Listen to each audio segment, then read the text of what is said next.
Hello, hello. This has been a long time coming. It's been way too long coming, actually, but who cares? Whatever. We're gonna do it now. We have 6 more chapters to get through, so I'm gonna keep just piling into this.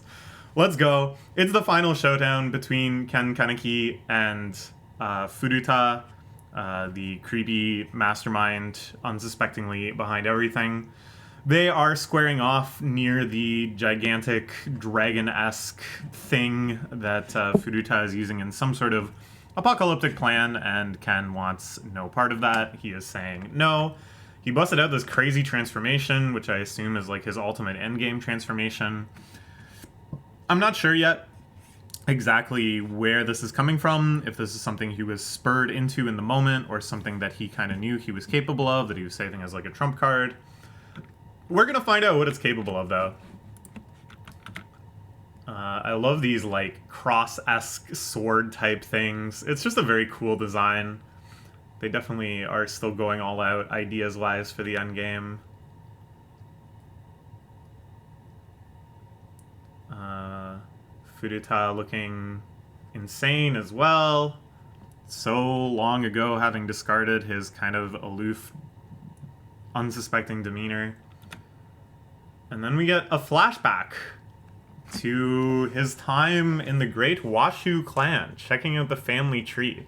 Now, as I was rereading the last few chapters before this, just to kind of make sure I remembered everything that was going on, it was really funny to me when Ken just full-on attacks Furuta, and Furuta's like, you can see his inner thoughts about how he is going to explain the great history of the Washu family and make some jokes, and he had all this like shtick planned for his final big speech because he thought Ken is the type to always give people a final big speech.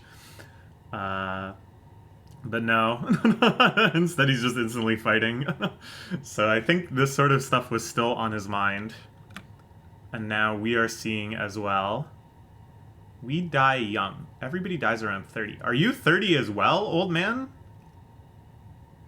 Not exactly, it's their blood. It's our ancestors' selfishness. Too young to understand. So I should make sure to do everything I want in the time I have. There's like kind of a tragedy to that even though I don't think any of these characters are really all that sympathetic anymore, we can at least like understand how a lot of the stuff the Washu family is doing has been really affected by that and really born from that mentality. I kind of this sort of idea of like the ancestors being selfish. It reminds me about stuff about octopuses.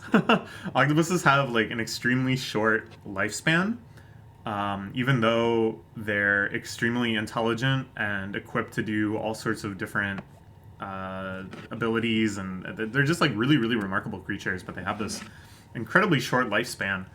And it's basically like we shouldn't see that as unlikely or as some sort of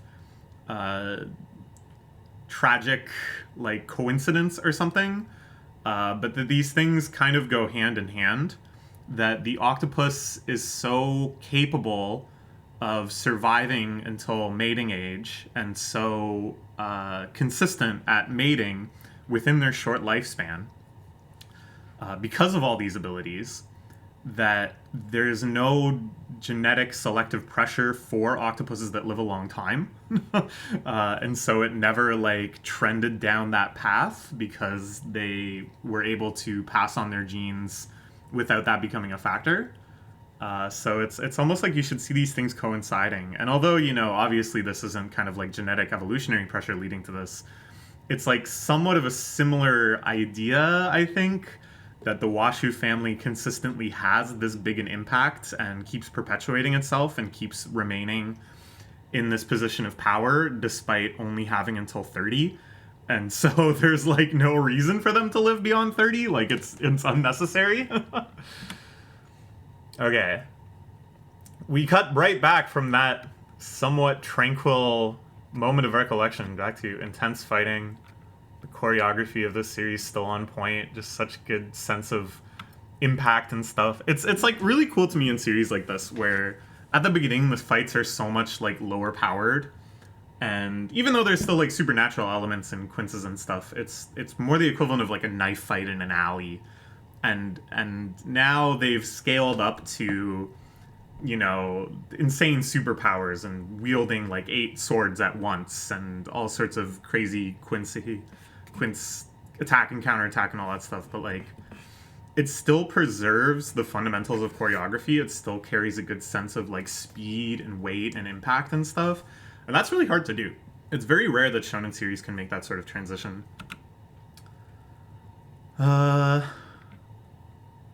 Okay. He's getting kind of wrecked. His arm flies off. Think you're a hero? A protagonist? You're part of what destroyed this world, you understand? You saw the city, didn't you? What'd you think? What'd you think? Streets filled with a stench of corpses. Corpses of people that were killed because of you.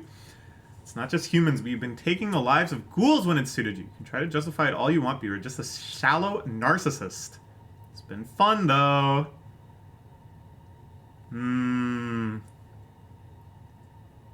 Yeah, I mean, he's right. Dear Hayase / Ken has been, you know, killing a lot and putting people in danger, and he can't really reckon with any sort of like coherent theses that makes him just like the good guy. But I think what Furuta doesn't really understand is that he's like made peace with that. He's okay with that. He's okay with just living with the kind of limited scope that he's capable of having. The care he has like supersedes all of that stuff. Like the care for those closest to him, for his unborn child, for his wife, his ghoul wife.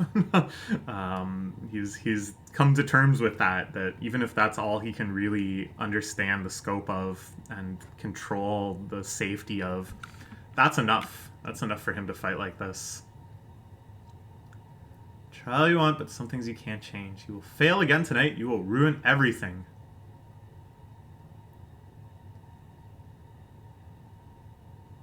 Furuta. You have me on my knees. You are hilarious. It's not enough. And here we see Kaneki almost like sympathetic for Furuta, maybe? I'm not sure.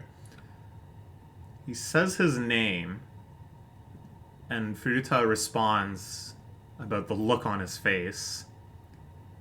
So yeah, Ken definitely from the perspective of like Furuta is almost dead.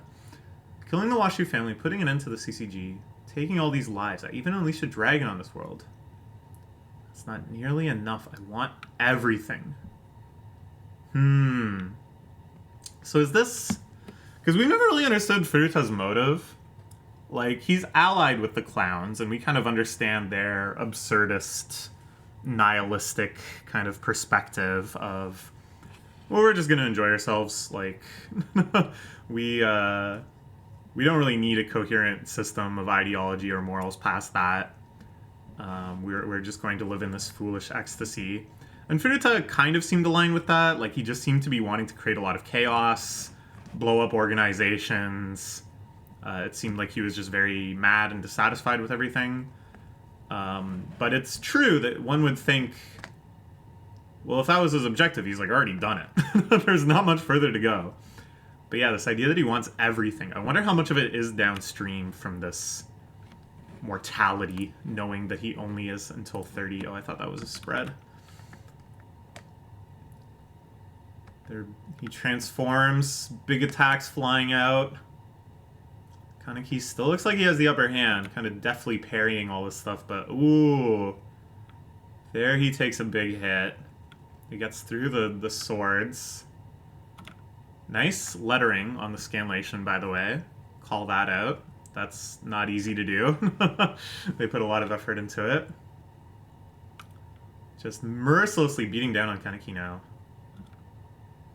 I love how the art style is getting, like, sketchy, you know? Like, really emphasizing the hatching, the pencil-ish, scribbliness. Very, very intense. It really feels like everything is coming apart at the seams. Ooh, and then... Oh, what the hell? Furuta, you had a family? Or is this just, like, a vision of your family? Like, is this just your imagination of a happy family life you could have had? I don't know. We don't really know a whole lot about his life, right? We know he was a Washu child, and then dot dot dot question marks, and then he's just this low-level CCG guy who has all these schemes and stuff. And it's like, there is a pretty big gap there. But will we find out about it? Because it kind of looks like he's getting wrecked. Yeah, I don't know. Usually when somebody gets spreaded like that, like there's a 2-page spread at the end of a chapter of them just getting hit, it doesn't bode well for them. Okay, let's just keep plunging forward, because I still got a lot of chapters to read. See you in the next one.